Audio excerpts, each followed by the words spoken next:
Hello, I'm here. Iran. I haven't slept since last night. I don't know how long this situation will continue. The fear of losing things I've built, even with a lot of hardship and compromise, because of warmongering and slaughter. These news are driving me crazy because I see people who are happy to start a fire whose smoke blinds everyone.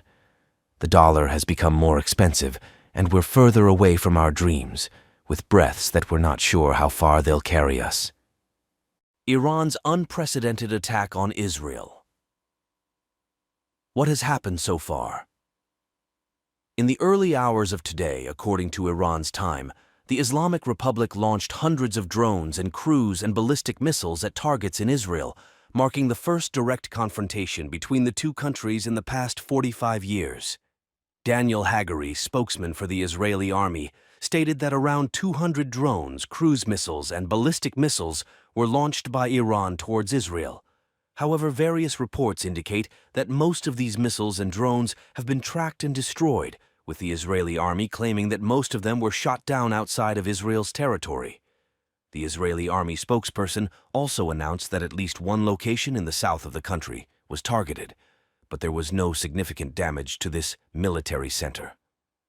President Joe Biden of the United States has announced that on Monday, April 14th, during a meeting with leaders of the Group of Seven, a decision will be made regarding the international diplomatic response to Iran's attack on Israel. Mr. Biden also stated that on Monday, in discussions with leaders of G7 countries, he will coordinate a unified diplomatic response to Iran's audacious attack. My team will be in touch with our counterparts across the region and also closely with Israeli leaders. While we were not anticipating an attack on our forces or facilities, we will remain vigilant against all threats and will not shirk from any action to defend our people. Meanwhile, Israel's ambassador to the United Nations has requested an emergency meeting of the UN Security Council in response to Iran's airstrike. It has been reported that this meeting will take place on Monday. Gilad Erdan, in a post on his X account, stated that he has asked the Security Council to explicitly condemn Iran's attack and to designate the Islamic Revolutionary Guard Corps as a terrorist organization. Mr. Erdan said, "Iran is a threat to global peace and security."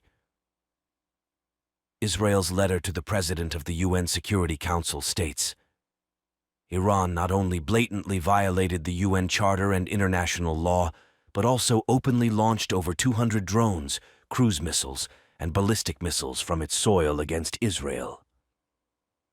Israel has described the seriousness and scale of these attacks as unprecedented and considers them a blatant violation of its territorial integrity, international laws, and Security Council resolutions. It has called for an immediate Security Council session to condemn Iran and designate the Islamic Revolutionary Guard Corps as a terrorist organization. Antonio Guterres, the Secretary General of the United Nations, has also warned of the real danger of escalating destructive regional tensions and strongly condemned Iran's extensive aerial attack on Israel, calling for an immediate cessation of hostilities. Rishi Sunak, the Prime Minister of the United Kingdom, has also strongly condemned Iran's airstrike on Israel. Mr. Sunak stated in a press release, "Once again, Iran has shown that it is determined to sow chaos in its own backyard. The UK, alongside our regional partners such as Jordan and Iraq, remains committed to supporting Israel's security." Mr. Sunak confirmed that the country is urgently working alongside its allies to stabilize the situation in the region and prevent further escalation of conflict. According to him, nobody wants to see further bloodshed. Olaf Scholz, the spokesperson for the German Chancellor, also stated that his country condemns Iran's attacks in the strongest possible terms. The spokesperson for the German Chancellor also warned Iran that it has put the region at risk of all-out war with this irresponsible and unjustifiable attack. He also said that Germany stands with Israel and alongside its allies, and that the country will urgently work to stabilize the region and avoid further escalation of conflict.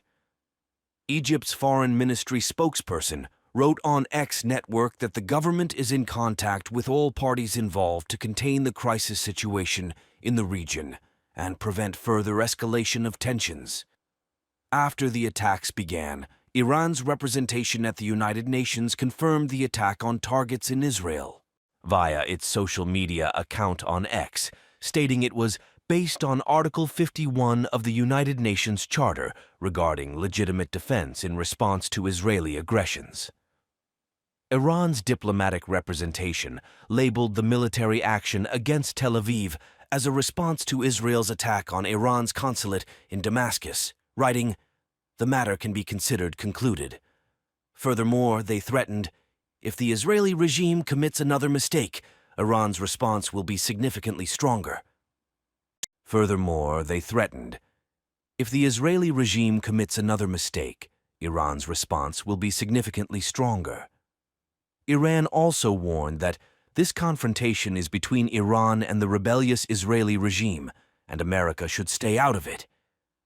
Amir Saeed Iravani, Iran's ambassador and permanent representative to the United Nations, wrote in a letter to the Security Council that, "If the Israeli regime once again engages in any military action, Iran's response will undoubtedly be stronger and more decisive." Due to the Security Council of the United Nations' failure to carry out its duties in maintaining international peace and security regarding Israel's attack on Iran's consulate in Damascus, Iran's ambassador stated that it has escalated tensions in the region and jeopardized regional and international peace and security. Simultaneously with Iran's attack, reports emerged of attacks by groups supported by Iran on Israel. According to reports, Yemen's Houthi rebels and Lebanon's Hezbollah simultaneously engaged in attacks against Israel. Mohammad Reza Garai Ashtiani, Iran's Minister of Defense, issued a warning regarding the use of airspace or soil by countries to attack Iran. Iran's state news agency IRNA quoted Ashtiani as saying, "Any country that opens its airspace or soil to attack Iran against Israel will receive our firm response."